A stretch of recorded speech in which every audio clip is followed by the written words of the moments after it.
প্রিয় ভাইরা আমার, এই নতুন বাংলাদেশে আমরা দাঁড়িয়ে আজকে 23শে জুনের এই আলোচনাকে, পলাশীর ট্র্যাজেডিকে আমরা যদি সামনে রাখতে চাই, তাহলে আমাদের কাছে এটি পরিষ্কার যে আওয়ামী লীগ যাদের প্রতিষ্ঠা 23শে জুন, তারা বারবার চেষ্টা করেছে যে বাংলাদেশের গণতন্ত্র, বাংলাদেশের অর্থনৈতিক উন্নয়ন, বাংলাদেশের জনগণের ভোটাধিকার, বাংলাদেশের জনগণের ধর্ম চর্চার অধিকারকে পদদলিত করে এই রাষ্ট্রটির স্বাধীনতা, সার্বভৌমত্বের যে প্রাণ শক্তি, সেটিকে প্রতিবেশী রাষ্ট্রের হাতে বিক্রি করে দিয়ে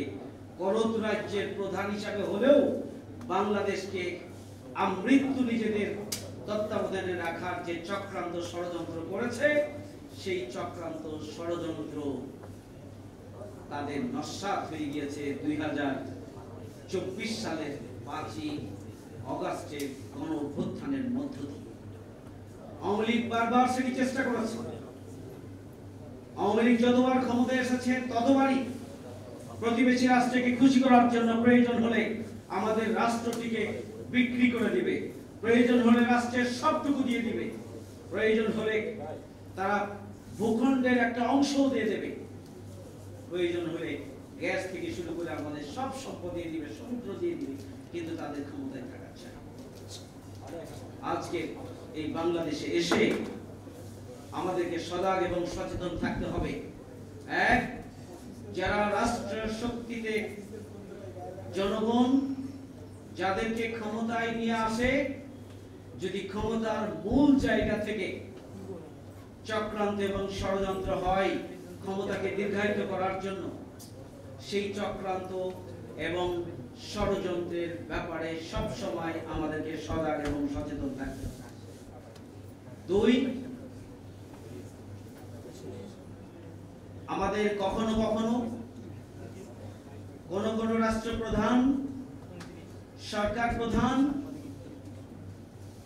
দেশ এবং জাতির উন্নয়নের জন্য, দেশের স্বাধীনতার সার্বভৌমত্বের জন্য,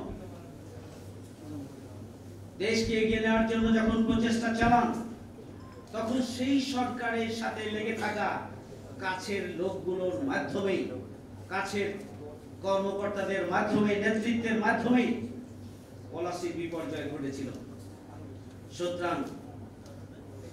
এখনকার অন্তর্বর্তীকালীন সরকারকে সজাগ এবং সচেতন থাকা উচিত যে তারা আগামী দিনের নতুন বাংলাদেশ বিনির্মাণের জন্য যে সংস্কার কার্যক্রম এবং বিচার কার্যক্রম নিয়ে তারা অগ্রসর হচ্ছেন, প্রতিবেশী রাষ্ট্রের কোন প্রণোদনা অথবা চক্রান্ত অথবা আমাদের রাষ্ট্রের রাজনৈতিক দলগুলোর কারণ নির্দেশনা, চাপ অথবা ক্ষমতায় যাওয়ার জন্য তাড়াহুড়া করার জন্য অতি দ্রুত নির্বাচনের ক্ষেত্র প্রস্তুত করা,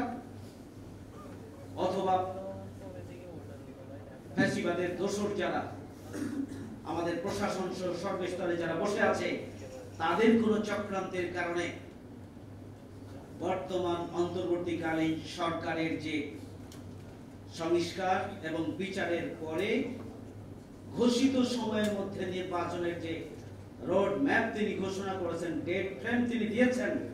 সেই ডেট ফ্রেমের দিকে কোনো দিকে না তাকিয়ে ওই ডেট ফ্রেম বাস্তবায়নের জন্য তিনি এগিয়ে যাবেন। আমরা মনে করি যে আমাদেরকে